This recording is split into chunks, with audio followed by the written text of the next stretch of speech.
Rowan Atkinson built an entire career on saying almost nothing, and somehow made nearly 1 billion people laugh doing it. But there's a reason he almost never spoke as those characters, and it has nothing to do with comedy. At 71, he's finally confirmed what people who knew him at school always suspected, and once you hear it, you'll never watch that blank, silent Mr. Bean stare the same way again. Rowan Sebastian Atkinson was born on January 6, 1955, in County Durham, England, the youngest of 4 boys. His eldest brother, Paul, died in infancy, a quiet tragedy that shaped the family long before Rowan could remember it. His father, Eric, ran the family farm and later a company, a steady, disciplined presence, and his mother, Ella May, held the household together the way farm mothers of that era usually did.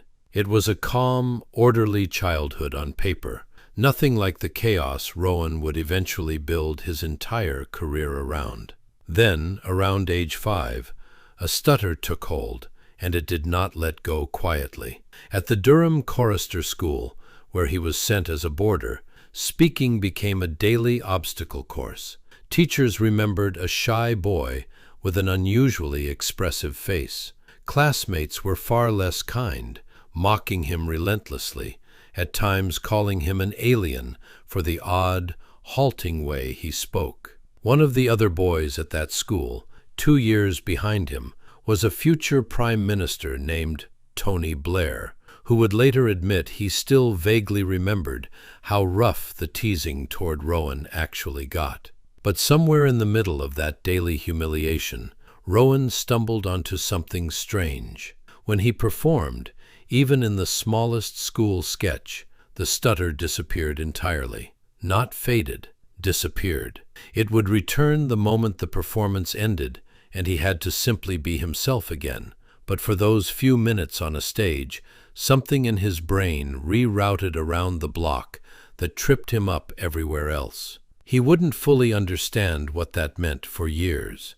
Academically, he thrived, earning top marks in science and enrolling at Newcastle University to study electrical and electronic engineering, graduating in 1975. Everyone around him assumed engineering was the plan, following in his father's footsteps toward something practical and respectable. He continued on to Queen's College, Oxford, beginning a master's degree, and even starting work on a PhD in control systems, the kind of quietly brilliant, unglamorous path nobody expected him to abandon. His thesis on self-tuning control systems was published in 1978. By then, though, something else had already pulled him sideways.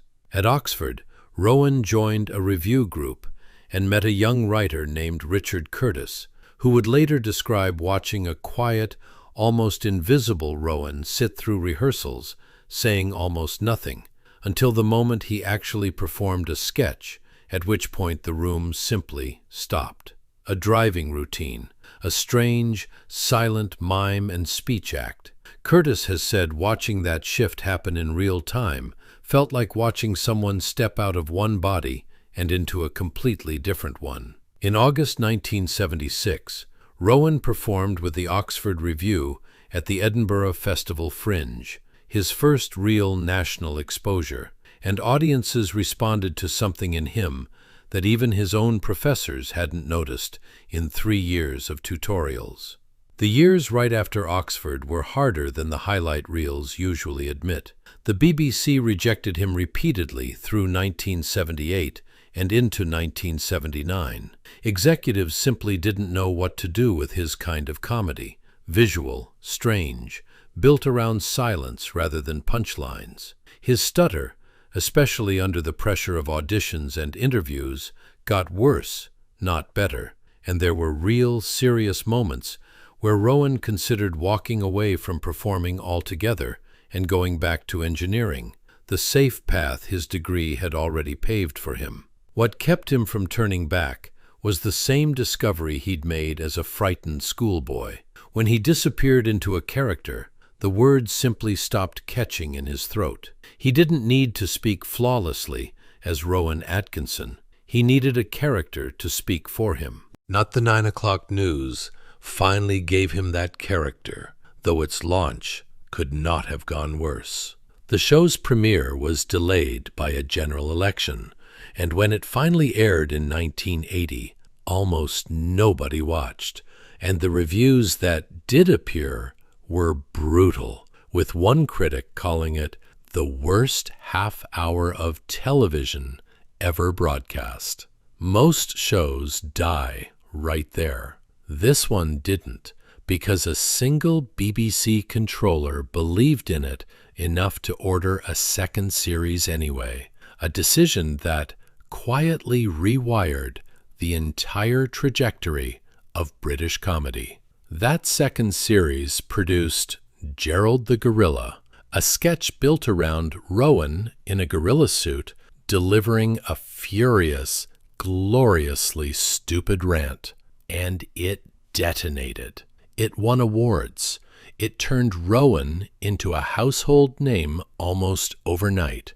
And it did it all without him ever really speaking as himself, hidden, as usual, inside a costume and a character. Success, though, came with a cost that would repeat itself for the next 4 decades.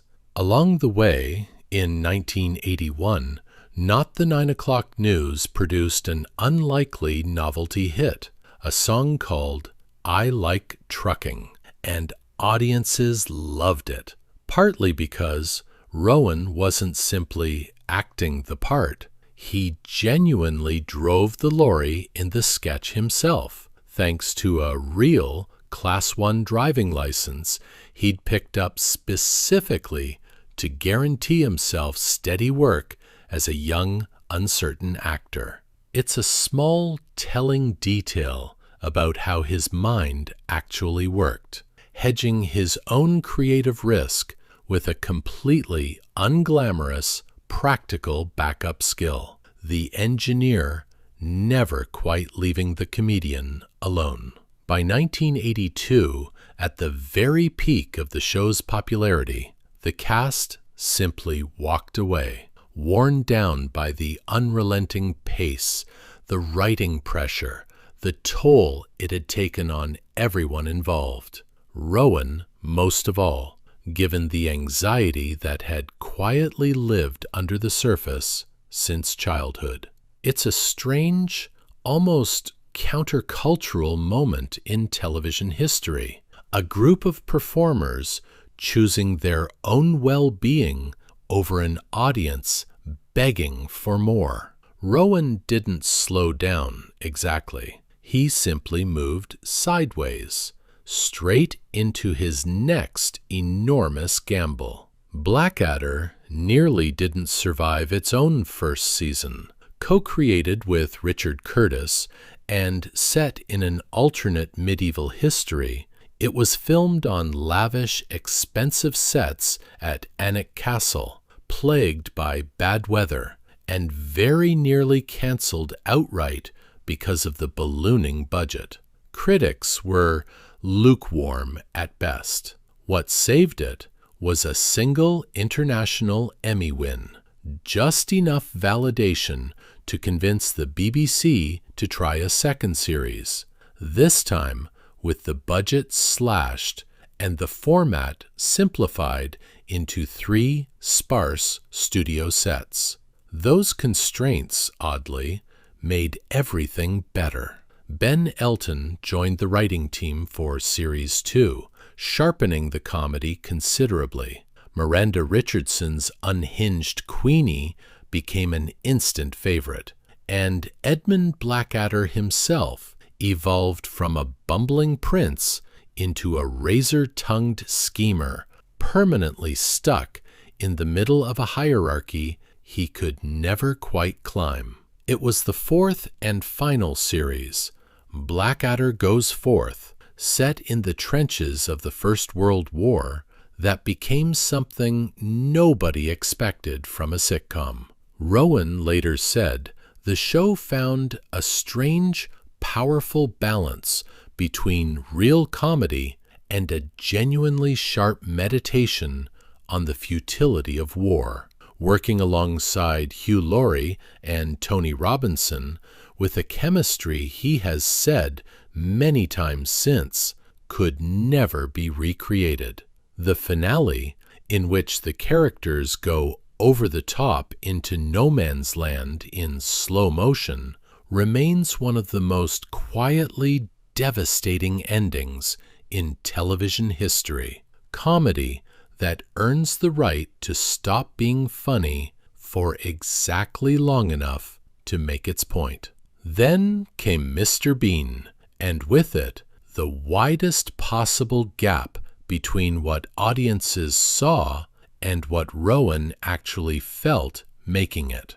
The first episode aired January 1st, 1990, and the character exploded globally in a way almost nothing British had managed before, eventually selling into 245 countries. Because Bean barely spoke, every ounce of comedy had to come from Rowan's face and body, pushed to their absolute physical limit, take after take, with almost nothing to hide behind. He has said plainly in later interviews that playing Bean left him completely drained after every single shoot, that it was never joy so much as a kind of controlled, exhausting pressure he put himself under repeatedly because the character demanded it. Filming Mr. Bean's Holiday, chasing down a peloton of cyclists through Provence for a single comedic beat, nearly finished him physically. He wasn't a cyclist. He wasn't an athlete. He has admitted he thought at one point during those takes that he might genuinely collapse from exhaustion chasing a joke that lasts maybe 4 seconds on screen. He found some relief eventually, voicing the animated Mr. Bean series starting in 2002, trading the punishing physical toll for something gentler that still kept the character and the income alive. But it was the 2012 London Olympics appearance, Bean silently mangling chariots of fire in front of 900 million people worldwide, that many now consider his real, quiet farewell to the role. A performance that left him exhausted for weeks afterward, even though almost none of that exhaustion showed on screen, which was, in a strange way, exactly the point of everything he'd built his career on. Rowan has always described his approach to comedy through a kind of borrowed philosophy, quoting Charlie Chaplin's observation that life is a tragedy in close-up and a comedy in long shot, and citing the French comic Jacques Tati's belief that comedy begins in the legs, in the body, in distance, rarely in the face alone. It's a surprisingly analytical way for a supposed clown to talk about his own work, and it says something important about who Rowan actually is underneath the character of former engineering student who never really stopped studying his own craft like a formula to be solved obsessively, joylessly, from the outside in. Not every role fits so neatly into that pattern of exhaustion. When Disney offered him the voice of Zazu for The Lion King in 1994, Rowan initially didn't want the part at all, accepting mostly out of professional obligation, and the film went on to gross nearly $1 billion worldwide, with fans still asking decades later why he never returned for the 2019 remake. Between his most famous silent roles, he also spent 2 seasons in the mid-1990s playing a very different kind of character, the well-meaning, hopelessly incompetent Inspector Raymond Fowler on The Thin Blue Line, a show fans still bring up today as one of his most underrated performances, proof that even his talkier More conventional sitcom work carried the same careful comic precision as his silent characters. Even in his late 60s, he couldn't quite stay away from the physical toll he claimed to dread. In 2022, at 67, he returned to slapstick with Man vs. Bee, playing a decent three-dimensional family man rather than another selfish, childlike anarchist. The production itself became its own small ordeal. Shot during COVID lockdowns, when no owner of a genuinely grand house would allow a film crew anywhere near their property, forcing the entire production to build an artificial house from scratch across 4 separate garden locations and multiple interior sets. Rowan has said since that he actually preferred the cheaper, simpler, wide shots of his earliest Bean sketches, a preference rooted in that same Chaplin philosophy about comedy needing distance to breathe, and an admission in its own quiet way that bigger budgets and grander productions never actually made the exhaustion of performing any easier to carry. His personal life carried its own quiet drama, most of which never made it into any highlight reel. He met makeup artist Sunetra Sastry on the set of Blackadder in the late 1980s, reportedly switching makeup teams simply to have an excuse to talk to her, a move that apparently disappointed his close friend Stephen Fry, who had hoped to ask her out himself. Rowan and Sunetra married in 1990, with Fry standing as best man, and had 2 children, Lily and Benjamin. In March of 2001, on a family holiday in Kenya, the marriage's steadiness was tested in the strangest possible way, when the pilot of their chartered Cessna lost consciousness roughly 16,000 feet over the Kenyan coastline. Sunetra tried desperately to revive him. When that failed, Rowan, who had never flown a plane in his life, climbed into the controls himself and kept the aircraft steady until the pilot came around and landed it safely in Nairobi. It remains one of the strangest true stories in celebrity history. A man famous for on-screen incompetence, quietly keeping his own family alive in midair, then simply boarding a commercial flight home and saying almost nothing about it publicly for years.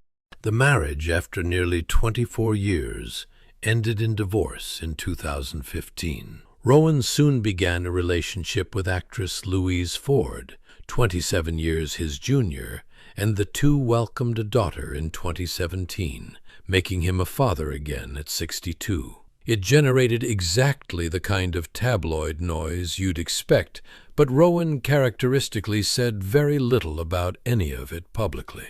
The same instinct for privacy that had kept the Kenya story quiet for so long.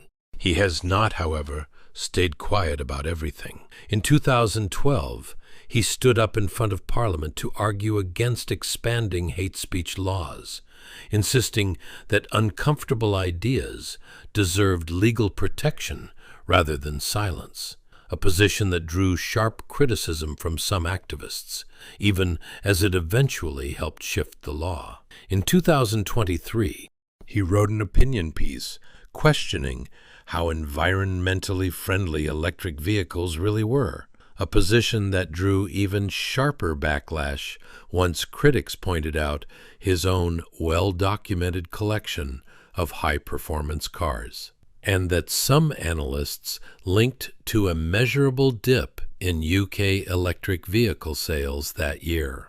Whatever you make of either position, they reveal the same underlying trait: a man perfectly willing to say the unpopular thing out loud in his own voice, even though that voice had cost him so much to find in the first place. By 2025, the numbers around his most famous creation had become almost impossible to comprehend. A YouTube channel built around Mr. Bean, pulling in tens of millions of subscribers and billions of cumulative views. Income figures most working actors would find unbelievable, all generated by a character who essentially never speaks. In 2024, a long-running fan theory that Mr. Bean is secretly an alien was finally confirmed as canon within the animated series, a small, playful nod to a mystery Rowan himself had teased as far back as 1993. And still sitting across from Graham Norton in 2018, 63 years old, decades into a career that had made him one of the most recognizable faces on the planet, Rowan Atkinson said the same thing he'd apparently been thinking privately the entire time, that he never felt quite good enough, that the exhaustion was real, that the mask, however brilliant, however beloved, was still a mask, worn by a man who first discovered its power as a terrified 5-year-old simply trying to get through a school day without being laughed at for the wrong reasons. Fans who've watched him closely over the decades have picked up on exactly this quality, even without knowing the stutter that started it all. Comment sections under his interviews fill again and again with people calling him mysterious, thoughtful, impossible to fully figure out, remarking on how carefully and precisely he chooses every single word, as if each one still costs him something to produce. One fan described watching him explain a scene and feeling as though he wasn't recalling a role he'd played, but describing another person he'd once stood beside and quietly observed. Another remembered their own mother in an airport in China, watching a crowd of strangers, none of whom shared a language with each other, all laughing together at the exact same silent Mr. Bean sketch. It's the kind of detail that explains better than any award ever could why a man this private became one of the most universally loved performers alive. So here's what we want to know. Is there someone in your own life who found their voice, their confidence, their real self only once they stepped into a role or a moment that let them be someone else for a while? Tell us about them in the comments. We read every single one. And if Rowan Atkinson's silence has made you laugh more than almost anyone else's words ever could, give this video a thumbs up. Subscribe for more of the real stories behind the legends who raised us. And we'll see you in the next one.